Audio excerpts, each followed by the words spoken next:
I know the answer to this question. But Another answer it heartbreak, anyway. man. Did it go how you expected it to go? No. I thought there was going to be a lot of wrestling, but I thought that because of how MMA Factory is right now, there's a lot of guys from Dagestan, a lot of great wrestlers that are going to fight very, very soon. And they're also, on the Aries card. Yeah, right? they are on the Aries card. And also that his Marcel, I think is the guy's name. If I get it wrong, I'm sorry. Which is from Belarus. So that, I thought that with the game plan, it was going to be, I know he's been kicking a lot more. So those kicks didn't really surprise me. One of the back kicks he threw. That was nice. Oh, that was really nice. Yeah. There was a point where Ngannou looked really tired. He looked really tired. But then it's like he got his second win and started nailing takedowns. When he went for the leg lock. I was just... So, in the first cried. 2 rounds, so you had Cyril Gane winning the first 2 rounds, right? Yes. Yeah, so he outpointed him, not by a great deal. I mean, if we look at total strikes instead of significant, he had 10 additional strikes in the first round and 9 in the second. So it wasn't a massive amount, but then... I don't know. There was a lot of times when Ngannou looked like, okay, I need to keep moving forward. He's not doing anything that's particularly bothering me, but I'm also not able to do anything at all, which means he was just getting outpointed gradually, and he was starting to get a bit pissed off with it. And I think it was more like a psychological fatigue. So he's like, oh, there he is again, and he's wanting to react, but then Gane's gone, and Mm-hmm. And Cyril gave him a lot more respect than he did in the sparring videos that we've seen. Like, he was not anywhere near him in those first couple of minutes. He was on his toes. He was moving, even a little bit more anxious than he has been in other fights. Yeah, because he knows the power that he has, and it's also in sparring. Like, you can't just go throw like haymakers and throw like full power, because that's just not the point of sparring. And he knew here that Francis had to go to Were you impressed with his wrestling, Ngannou? Yeah, I was. I was impressed with his wrestling because, everything was very structurally sound. Yeah. Like his head was up, his movement was up. I did like that, duck under that Cyril tried to do. That was really slick. Yeah. I thought generally both of their grappling was good. I think when they first locked up, and Cyril felt the actual strength of Ngannou and not sparring strength in Ngannou. Not Ngannou like, okay, we're sparring for rounds here. Like Ngannou like, I'm going to crush your ribs and take you down. Yeah. There were a couple of moments where you could see Cyril up against the fence just getting kind of crushed by that body lock. And then once Ngannou was in top position, like, he looked like he looked like the Hulk. Like Cyril didn't look like he was able to move him a great deal without expending loads of energy to do it. Which is what surprised me the most when he went for the footlock, because you have been under him for the previous rounds, and you felt how difficult it was to get him off, or just to create any sort of space for the unhook, for the single leg, to turn it around, to then, man, like in jiu-jitsu, for example, if you do that and the guy gets up, like, the other guy gets 2 points. Yeah, well, it counts as a sweep. On UFC stats, it's got Ngannou listed as getting a reversal in the last round. I, to be honest, I mean, I thought he did as well. I thought, because we played it back, didn't we? I didn't realise that Cyril had sat up for the ankle. Yeah, he tucked his leg and he went for it. But then, if you look at that last round, so Ngannou had landed 5 strikes and Cyril had landed 7. Cyril was the one that got the takedown out of the two of them. And he had 2 sub-attempts, but he lost the fight on control. He lost the round on control. Had he not gone for that ankle lock, would you have scored the fight to him, given the fact that he probably won the first 2? Yeah, I would have given the fight to him. Yeah, because there wasn't the third and the fourth. I wouldn't have scored it a 10-8. So given the fact that the first 2, I would have scored it for Cyril. I would have scored the last. Although on the 3 and 4, Francis, I think, did more than what Cyril did on the first and the second. But that's not the way scoring goes in the UFC. It's not like total and see overall who did more in the fight. It's per round. So if we're going per round, it was even coming into the 5th. Yeah. But that's also that's his 11th fight, is the 3rd year doing MMA. You know, there's no doubt in my mind that he'll come back in a little bit more and be kind of like Canelo with the Mayweather fight. Like, I learned so much from that fight, and I came and I evolved, and it kind of made him overall just unstoppable force, basically. Kind of like Ngannou after the first fight against Stipe. Yeah.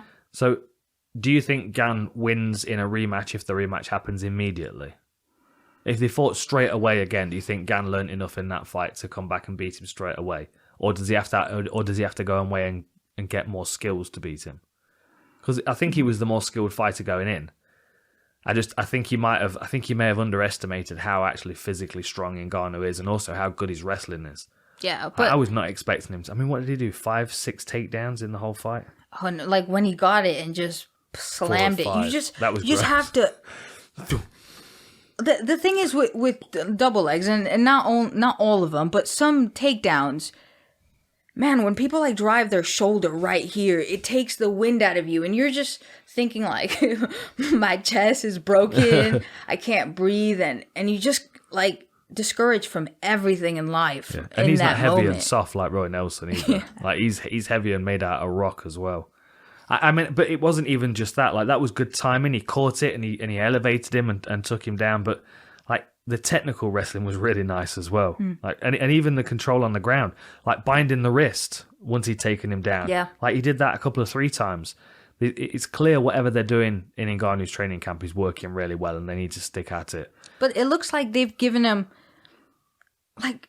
Just kind of trimmed up the fat. We're like this is the pathway that is the most easy. You go here to there. You grab this and you grab that, and I think that's such a great way of. It's not like they gave him a white belt and went like, go to jiu-jitsu class and I'll see you in 10 years. See if you're good now. Yeah, you know, they've like given him what he could put to use immediately. Yeah, exactly. And I feel like that's what the best thing for him was that. And as more MMA fighters start teaching MMA, I think these paths will come, and then it won't take as long for fighters to get into a higher level because they won't have to filter out that whole jiu-jitsu, wrestling, or boxing thing. They'll have those pathways easier, like already in front of them. Yep. Some of the fat trimming will already be done before it gets passed on to them. Like you got to think, Ngannou was able to finish that Kimura against Anthony Hamilton, and they taught him that in the changing rooms while he was warming up. Yeah, you know, like he's able to put things to use like very quickly, but like his wrestling ability is clearly improved. You know, it was improved against Stipe in the second time around. I think he's a force to be reckoned with, because when you've got that kind of power, you can apply it to anything, and that's always going to be the deciding factor at heavyweight, isn't it? It's whether you can catch someone and knock them out. And for as technical as Cyril Gane is, that's one thing that we haven't seen. He has to accumulate damage on his opponents. Yeah. So if Francis keeps improving at this pace, it's going to be a while until Cyril gets to a stage where he's going to be able to make a good argument for a title shot. So if we look at the heavyweight division now, which is nice because it can start moving on a bit now. So we've got Stipe just underneath Cyril Gane at number 2. Derek Lewis lower than that. Then Curtis Blades, Volkov, Rosenstruik, Daukaus. So in that group at the top there, Stipe is the most likely one to get another title shot unless he takes another fight. But I think they're going to put Lewis in there. Derek Lewis against Ngannou too. What do you reckon? Well, he said he'll do it in his 3 rounds. Derek Lewis said that? Yeah. He's like, I'll fight Ngannou in his 3 rounds. But I think with the Francis that we saw, yesterday, I don't think Derek Lewis will be able to beat him. No. Because he's been able to, like, he didn't even say anything to Fernand after, you know, he had like a conversation. So it was something that there was a personal connection to it, and everybody talking to him about sparring, and everybody talking to him about the fight, plus his knee being messed up, plus the drama with the UFC, the drama, and we'll get on to the belt a little bit later. But with all of that going on, he was still able to stay composed. Yeah, and that. What do you think Derek Lewis was thinking when he was watching that then? Because bear in mind, Derek Lewis's last loss in his last streak, since he lost to JDS, his last loss was to Cyril Gane, where he couldn't touch him, got outpointed. And that now he's just watched Ngannou, who's a comparable power puncher, also now have wrestling. Like, do you think Derek Lewis is watching that and thinking, oh, Jesus, he's a handful? Or is Derek Lewis's takedown defense good enough to stop Ngannou? I mean, how good can your takedown defense be when your legs are like buckled in? But it is pretty good though. I mean, he does scramble well. You get like that extra.